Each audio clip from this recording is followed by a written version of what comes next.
ഈശോ മിശിഹായ്ക്ക് സ്തുതിയായിരിക്കട്ടെ. വയലിലൂടെ നടക്കുമ്പോൾ കതിരുപറിച്ച ശിഷ്യന്മാരെ നിയമത്തിന്റെ പേരിൽ കുറ്റപ്പെടുത്തുന്നവർക്ക് ഈശോ നൽകുന്ന മറുപടി ശ്രദ്ധേയമാണ്. സാബത്ത് മനുഷ്യന് വേണ്ടിയാണ്, മനുഷ്യൻ സാബത്തിന് വേണ്ടിയല്ല. നിയമങ്ങൾ മനുഷ്യന്റെ നന്മയ്ക്കും വളർച്ചയ്ക്കും വേണ്ടിയാകണം എന്ന് ഈശോ ഇവിടെ അടിവരയിടുന്നു. വിശക്കുന്നവന്റെ വയറിനേക്കാൾ വലുതല്ല നിയമത്തിന്റെ അക്ഷരങ്ങൾ എന്ന് ഈശോ പഠിപ്പിക്കുന്നു. നമ്മുടെ സാമൂഹിക പശ്ചാത്തലത്തിൽ ആചാരങ്ങൾക്കും നിയമങ്ങൾക്കും നൽകുന്ന പ്രാധാന്യം നാം മനുഷ്യന്റെ വേദനയ്ക്ക് നൽകാറുണ്ടോ? സ്നേഹമില്ലാത്ത നിയമപാലനം ആത്മീയതയല്ല, മറിച്ച് അതൊരു ഭാരമാണ്.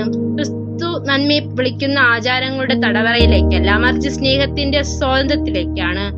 മനുഷ്യന്റെ അന്തസ്സും നന്മയുടെയും ദൈവത്തിന്റെ ഏറ്റവും പ്രധാനം.